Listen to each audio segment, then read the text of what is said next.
Assalamualaikum warahmatullahi wabarakatuh. Hari ini saya akan menjawab pertanyaan dari tugas yang telah saya berikan minggu lalu, ya. Jadi ada minggu lalu ada 2 tugas. Tugas pertama adalah tugas teori, ya. Tugas teori ini materinya sudah saya berikan di dalam slide, jadi mungkin tidak sulit untuk menemukan jawabannya.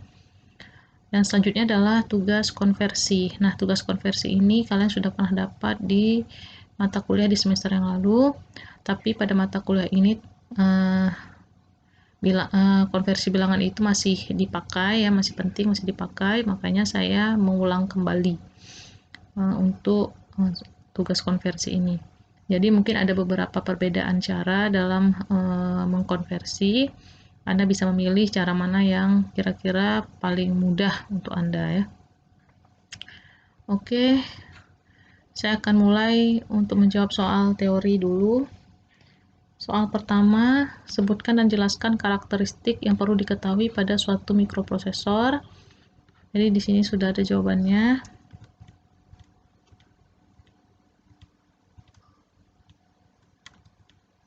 Ini karakteristik mikroprosesor. Yang pertama adalah ukuran bus data internal.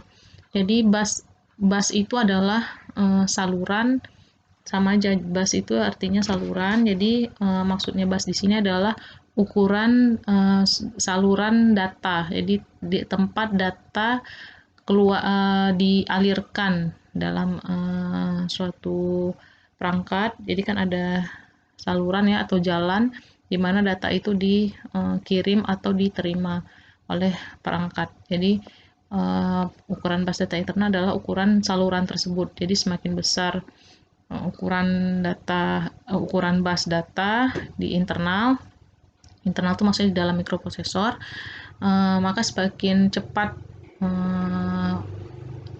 jumlah bit yang dapat ditransfer.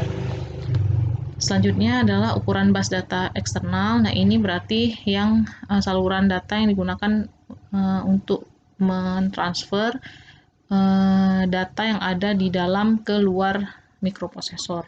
Nah, jumlah saluran yang digunakan untuk transfer data antar komponen antara mikroprosesor dan komponen-komponen di luar mikroprosesor. Maka disebut dengan eksternal karena saluran ini digunakan untuk mengirim data di luar mikroprosesor atau menerima data dari luar mikroprosesor. Yang ketiga adalah ukuran alamat memori. Nah, ini juga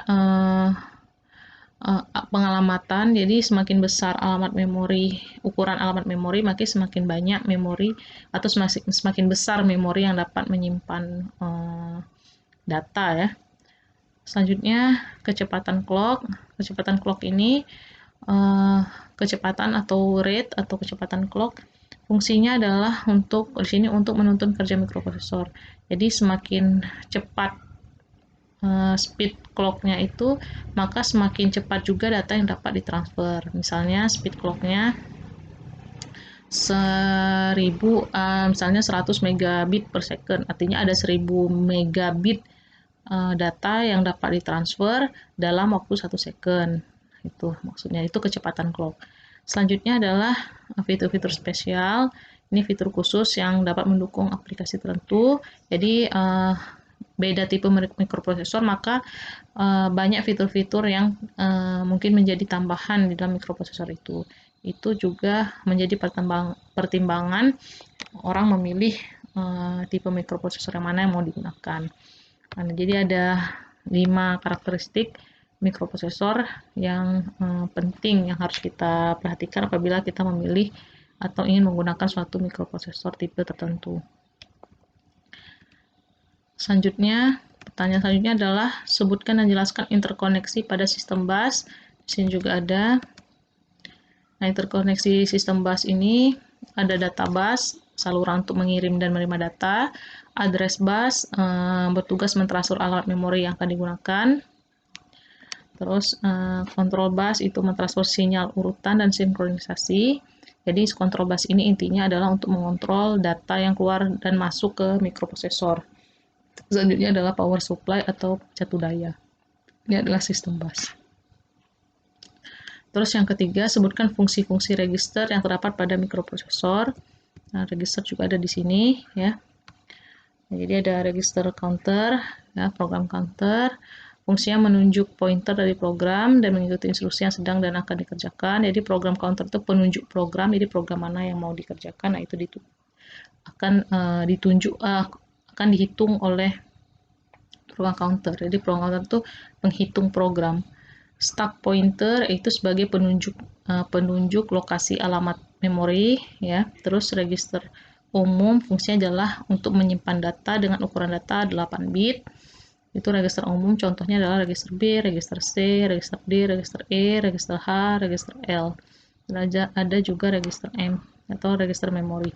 Terus akumulator atau register A itu untuk menyimpan data sementara untuk proses aritmatika dan logika. Terus ada yang terakhir adalah register flag. Register flag itu artinya register yang menyimpan status dari program yang sedang dieksekusi. Itu fungsi dari register. Selanjutnya sebutkan jelaskan dua macam memori berdasarkan hilang tidaknya data. Jadi sini ada dua. Jadi memori itu secara umum bagi dua, ya, berdasarkan hilang dan tidaknya data dalam memori. Yang pertama adalah memori dengan jenis volatile storage, yaitu berkas data atau program akan hilang jika listrik padam. Jadi misalnya kita sedang mengerjakan sesuatu, terus kita simpan, tapi ketika listrik mati, ya, daya mati, maka data yang kita simpan itu akan hilang. Itu contohnya adalah RAM, ya, RAM, random access memory ini, volatile storage. Yang kedua adalah non-volatile storage, berkas data atau program tidak akan hilang sekalipun listrik dipadamkan. Jadi ketika kita menyimpan data ke dalam suatu memori, jadi ketika listrik mati atau laptop mati, PC mati, nah data tidak akan hilang. Contohnya adalah hard disk. Jadi ketika kita menyimpan di hard disk, listrik padam misalnya tiba-tiba, tapi data itu tetap tersimpan.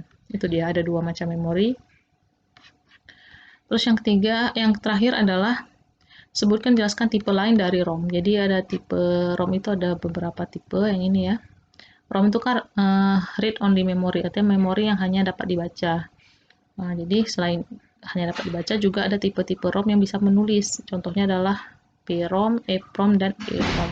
PROM adalah programmable read only memory, artinya memori yang hanya dapat dibaca tapi juga bisa diprogram ulang. Programmable, program ulang.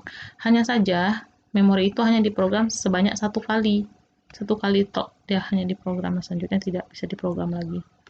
Terus EPROM atau erasable itu dapat dihapus, ya.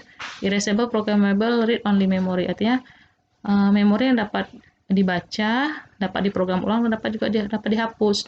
Nah, dapat dihapus dengan apa? Dengan sinar ultraviolet. Jadi untuk jenis EPROM ini memori yang dapat dihapus dengan bantuan sinar ultraviolet. Selanjutnya juga dapat diprogram kembali. Yang terakhir adalah EEPROM, Electrically Erasable Programmable Read Only Memory, artinya ROM yang bisa diprogram ulang, bisa dihapus juga menggunakan arus listrik. Jadi electrically artinya dapat dihapus menggunakan arus listrik. Nah, itu untuk soal yang teori.